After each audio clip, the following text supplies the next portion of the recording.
So these are certainly fascinating and challenging times that we're experiencing, whether a lingering global health crisis, growing geopolitical instability. They're certainly among the variables impacting our current environment. How are these impacting customers and clients? Do you see them moving forward in a more expedited way or slowing down their efforts around cybersecurity? I mean, it's definitely excelling, right? So when you think of the pandemic, right, the last 2 years, I think organizations' cyber capabilities have definitely been challenged. And why have they been challenged? Because they are trying to keep up with the pace of digital transformation. They're trying to keep up with the pace of cloud adoption, the increase of third parties. All of these things combined have been, I think, a strain on the cyber organization. All of these things create cyber risk. And so I think a lot of organizations have just been challenged trying to keep up with it all. I think like an example of that is, when the pandemic hit, everyone was remote, and there was just such a significant push, that we've seen in terms of, shifting, as an example, your ERP into the cloud. A lot of organizations did that so quickly out of necessity. And I would say that they've looked at the core things that mattered in terms of, let's make sure that we've got our application security nailed. And I'd say the organizations that navigated that well thought of all of the other different components that exist within cloud security outside of AppSec, right? Just securing your application doesn't mean, okay, I'm good, I've reduced my cyber risk. The clients and the organizations that I've seen deal with it on a more holistic manner, right? Again, they're looking at the data protection, they're looking at the data security, network security.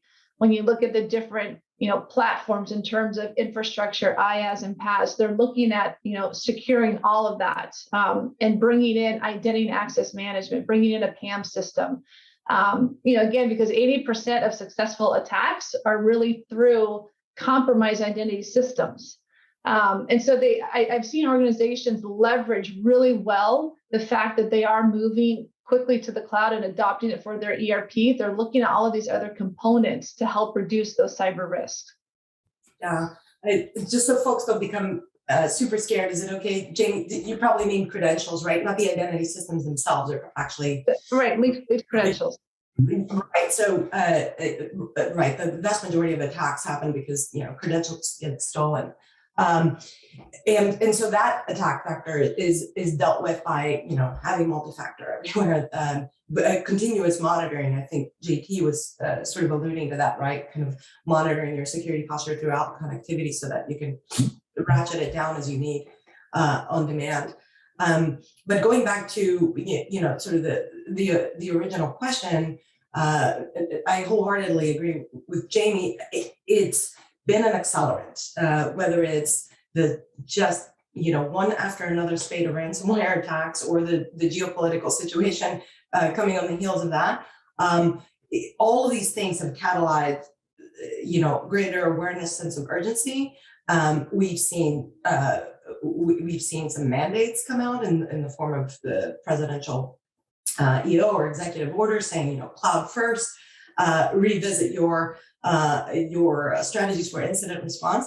And the one nice thing outcropping has been also what I would say this very honest and transparent conversation that we're having now with customers about how we can help them. The idea is, okay, we need to revisit our data resilience and recovery agility strategy.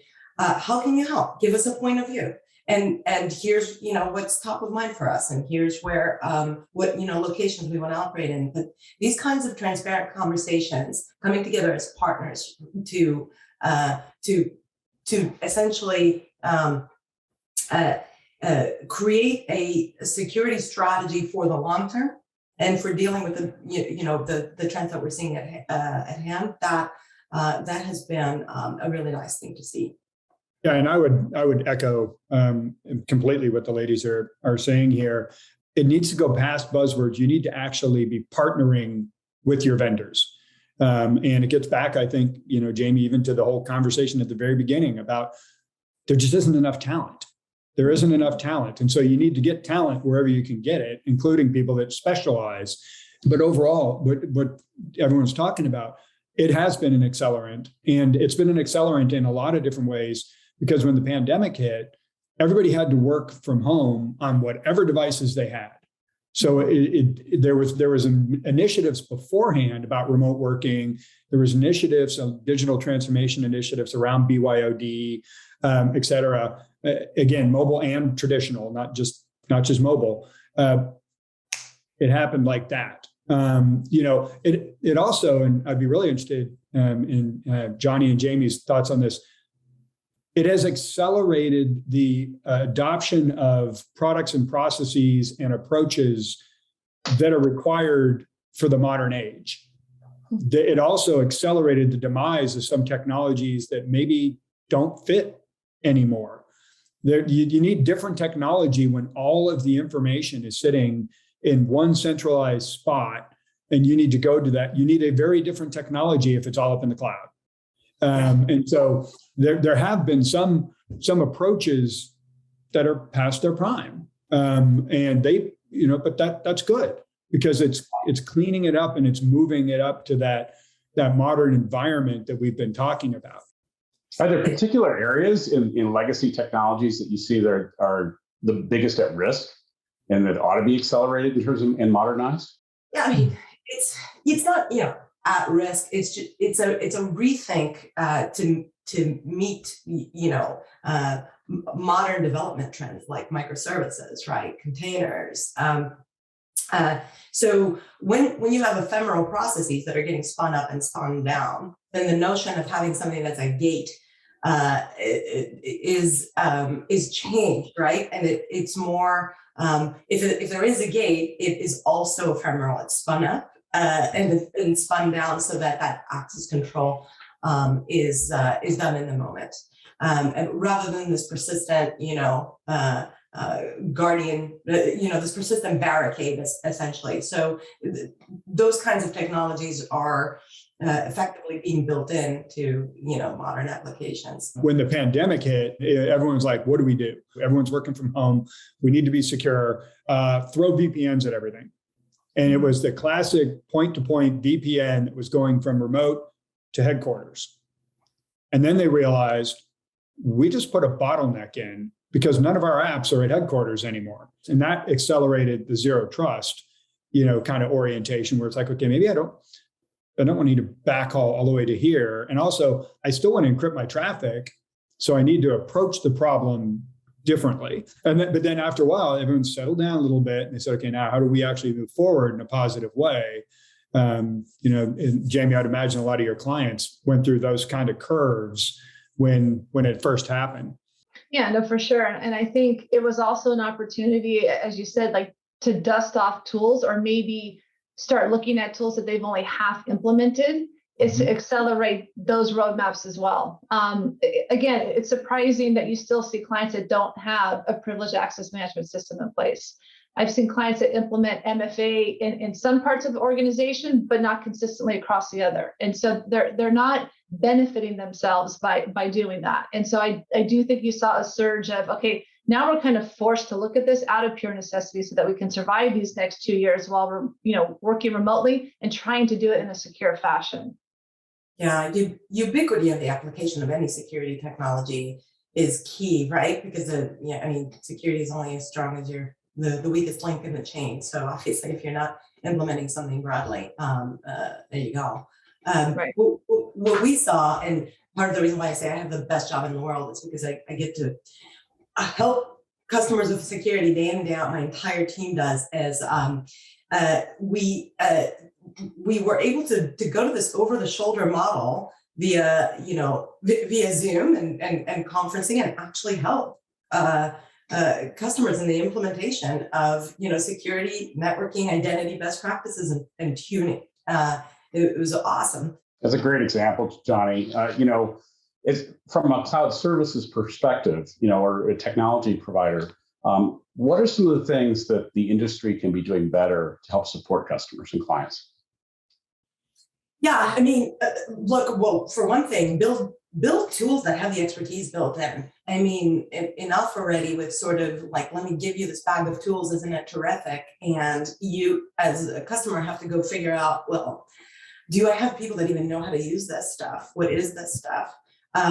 Just build in not just the tool, but the expertise. So an example would be, with our Cloud Guard, we include a bunch of detector recipes out of the box so that you're not going and figuring out, well, should I be monitoring for buckets that are private that go public? It's a built-in detector, right?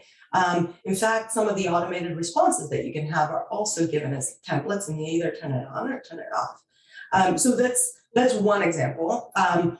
The other is get prescriptive, right? Which means that you as a tenant come in and everything's pretty much locked down, and you have to decide what you're going to open up rather than the other way around. Mm-hmm. But that's another example of, starting with, yes, the more conservative posture, but certainly one that is that has dialed down the vast majority of the risk, and then you sort of decide what it is that you want to take up from there. People will go, whoa, no, we don't want to do that. Well, sorry, the right tool for the right job. Don't try to be everything. No company can be everything. I mean, both Jaime and Johnnie have talked about it. Know what you're good at, excel what you're good at. And then I completely agree with Johnnie. If you look at like within our console, for instance, we know mobile security better than anybody else. It's because that's what we do. We eat, sleep, and breathe it. And we have hundreds and hundreds of enterprise customers. So we have the advantage of having implemented that and having tuned it and having refined it. So make sure that is provided right up front to people who don't have that expertise. Know what you're good at and partner with the people that are good at the rest of it, and things will actually work much better together, is my opinion. But Jaime, what recommendation would you give folks like us? Well, I mean, so I think you guys both said, and Johnnie, I think you said it well, right? It's security by design has to be implemented. It has to be baked into these products. It's not an afterthought. It's not, let's bolt on this other piece to make it secure. Out of the gate, it's security by design. And I would say also, I mean, majority of the attacks on cloud have been because of misconfigurations, right? And so, Johnnie, again, to your point, you have everything hardened, and then you start loosening up where, if, how you need to. It's not about, let's do it the opposite way. Everything is open, and you slowly secure it. That just simply doesn't work. And I think the more that we can do automation in terms of detecting misconfigurations and real-time remediation, and again, wrapping the security by design, methodology around this is what is truly needed to help thwart more of these attacks going forward in cloud. Yeah, I couldn't agree more. Would you like to see bonus content from this discussion? Check out the episode blog here at oracle.com/trending topics.